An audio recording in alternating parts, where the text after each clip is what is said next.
The message arrived on an ordinary night, the kind that never warns you it's about to divide your life into before and after.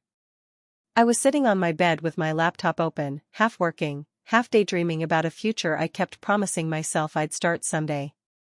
The room was quiet except for the soft buzz of my phone lighting up beside me. Family group chat. I didn't open it right away. Something in my chest tightened, the way it always did when that name appeared. Growing up had taught me that nothing good ever came without a cost in our family. Love always arrived with conditions. Approval was rented, not owned. I tapped the screen. Mom. We're cutting all ties. Don't come around ever again. For a moment, I thought I had misread it. I read it again. And again.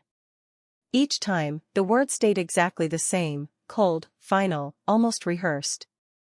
No explanation. No argument. Just a door slammed shut from the other side. My fingers went numb. I didn't cry. I didn't scream. I just stared, waiting for the ache to hit. Instead, memories rose up like ghosts I'd been ignoring for years. Every holiday I organized. Every emergency I handled quietly. Every time I stayed calm while everyone else fell apart. I had been the peacekeeper since I was a child. The one who learned early that being easy to manage made you easier to keep. I swallowed opinions, folded emotions, and turned myself into something useful. Something necessary. A second notification appeared. My sister had reacted to the message. Red heart. A heart emoji. It was small. Insignificant, really. But it hurt more than the message itself. That red heart felt like applause. Like agreement. Like she had been waiting for this ending and finally got to celebrate it. I thought about all the times I had defended her when our parents were disappointed. All the times I had stepped back so she could shine.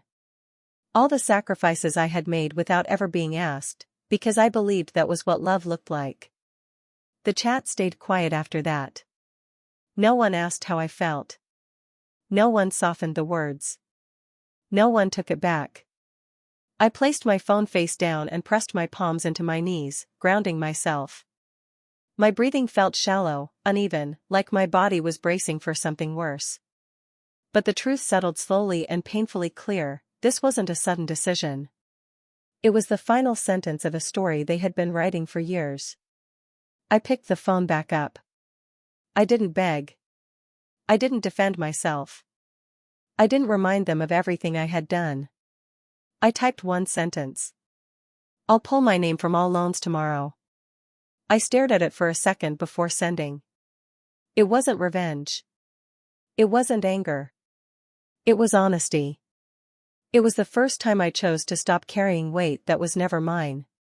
The message delivered. And in that quiet moment, before the chaos, before the shouting, before the panic, I felt something unfamiliar rise in my chest. Not fear. Clarity. Because for the first time in my life, I realized something they never expected me to understand. If they could cut me off so easily, then I was never family to them. I was a safety net. And that night, I quietly decided to stop being one. People like me don't become the backbone of a family overnight. We're shaped slowly, carefully, through small lessons repeated so often they start to feel like truth. I learned mine early: be useful, or be forgotten. I was the child who didn't cause trouble. The one who listened more than she spoke, who noticed tension before voices rose. When something went wrong, I stepped in without being asked. When something needed fixing, I stayed late, worked harder, tried longer. Praise was rare, but relief was constant, and I mistook relief for love. By the time I was old enough to understand money, I was already carrying responsibility that didn't belong to me. It started innocently. Just a signature, my father said when the business hit its first rough patch. It's only temporary. I trusted them. I always did. My credit was clean. My future felt distant. I signed. Then came another loan. Then another. Each time wrapped in urgency and guilt. each time framed as family loyalty. If you don't help, we'll lose everything. And I believed that if I didn't save them, I would be the reason they fell apart. My sister never sat at those tables. She never heard the late-night panic in our parents' voices. She was protected from the mess while I was handed the broom. I told myself it was fine. That I was strong enough. That someday it would be my turn to be supported. But someday never came. Instead, expectations grew heavier. Bills appeared without warning. Decisions were made in my name without my consent. If I hesitated, my mother's disappointment cut sharper than anger. "After all we've done for you," she would say, as if love was a ledger and I was always in debt. What hurt most wasn't the money, it was the silence. The way my efforts were never acknowledged unless something went wrong. The way I was only visible when I was needed. The way my exhaustion was treated as inconvenience. I postponed dreams quietly. Career opportunities passed. Savings vanished into family emergencies. I told friends I was helping out, smiling through the weight I couldn't explain without sounding ungrateful. That's the trap of being the reliable one. People stop asking if you can carry more. They just add weight. The night my mother cut me off, all of it finally connected. Every sacrifice. Every dismissal. Every moment I had been chosen last but depended on first. They didn't see me as a daughter. They saw me as a resource. That realization hurt more than betrayal. Because it meant the love I had been trying to earn never existed in the way I imagined. It was transactional. Conditional. Convenient. As the family chat exploded later that night, accusations flying and fear surfacing, I didn't feel anger the way I expected. I felt grief, for the girl who believed loyalty would someday be returned. But beneath the grief, something steadier formed. Understanding. I had given them everything except the one thing that mattered most, boundaries. And the moment I drew one, they panicked. That's when I knew the truth. I was never invisible because I was unworthy. I was invisible because I was holding everything up. And once I understood that, I realized something even more powerful. A backbone can walk away, and the weight it carried will finally be felt.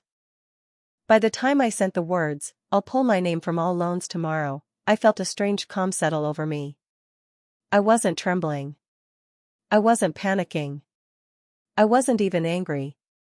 I was simply aware of the truth I had carried for so long. I was no longer willing to be the invisible scaffolding holding my family together. The responses came slowly at first, like the beginning of a storm. "Mom, what do you mean pull your name?"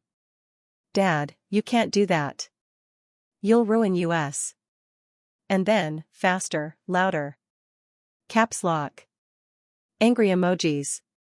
Shouting in text that somehow felt even louder than words ever could. "Sister, are you trying to destroy this family?" The chat became a cyclone of accusations. Messages stacked on top of each other, drowning the screen. Selfish. Heartless. Ungrateful. Betrayer. The usual labels reserved for me whenever I finally chose myself over someone else's convenience. For years, I had been trained to absorb panic, to smooth it over, to fix mistakes I didn't make. I had stayed calm while tempers flared. I had apologized for things that weren't my fault. I had erased my own needs to preserve their peace. Now, the tables had turned. Now, they were the ones screaming in panic. And for the first time, I didn't move. I didn't justify. I didn't beg. I watched the hysteria unfold like a movie I had lived in the background of my entire life. My mother, the voice that had taught me obligation over love, was frantic. My father, who had always framed my sacrifices as duty, was pleading. My sister, the golden child, was furious that someone dared threaten the safety net she had never helped maintain. They didn't see me as a person. They saw me as leverage. And leverage had just walked out the door. I scrolled through the messages, reading every accusation, every attempt at manipulation, every desperate claim that "you're breaking this family." I allowed myself one tiny, quiet thought: I had never been breaking anything. I had been sustaining it. And suddenly, that weight was gone. Then came the fear. Not theirs. Mine. The fear that maybe I had gone too far. The fear that I would lose whatever remained of connection with a family I had spent my life supporting. But that fear was weaker than the clarity I felt. I understood now that love and fear are often confused, and that fear is never the foundation of a healthy family. When my fingers hovered over the keyboard again, I resisted the urge to respond to the chaos. No explanations. No pleading. No reminders of the nights I had sacrificed sleep, money, or my sanity for them. None of that mattered. They were hearing the truth, and the truth didn't need justification. And so I waited. I let the chat erupt into chaos while I stayed silent. I let them realize, in the only way they would, that I wasn't just someone who could be depended upon endlessly. I was a person. And people have limits. That night, for the first time in my life, the family I had been keeping afloat felt weightless, but not in relief. In panic. And in that panic, I found something extraordinary. Power. Not the kind that comes from control. Not the kind that comes from anger. But the kind that comes from finally saying, enough. And as the hours ticked by and their shouting filled the chat, I realized I wasn't just walking toward my freedom. I was finally stepping into myself. The next morning, I woke with the kind of clarity that only comes after a long night of reckoning. My phone was buzzing incessantly, but I didn't rush to respond. I had already made my choice. The chaos of last night was theirs to live with. Now it was time for action, the quiet, practical kind that doesn't require shouting or drama. I started with the banks. Each call was measured, calm, and deliberate. I requested paperwork to remove my name from all accounts, all co-signed loans, and any other financial responsibility I had been shouldering. For years, my credit had been the invisible thread holding the family together. Now, I was untangling it with care. It wasn't revenge. It wasn't spite. It was simply reclaiming what was mine. The lawyers followed. Documents signed, notarized, and filed. The legalities were tedious, yes, but soothing in a strange way. Every form completed was a brick lifted from my shoulders. Every phone call that confirmed my separation from their debts and obligations was a step further into freedom. I felt lighter than I had in years, lighter than I ever remembered feeling as a child, as a caretaker, as the invisible backbone of a family that never acknowledged me. By midweek, the family chat had gone silent. Their panic had turned into quiet desperation, but they had no way to reach me, not that I wanted them to. The lessons of the past decades had taught me that silence often speaks louder than words. They would feel the consequences of their reliance on me. They would confront the reality that their golden child, their charming illusions, their desperate reliance, had finally chosen herself. I moved into a small apartment, a space that was mine in every sense.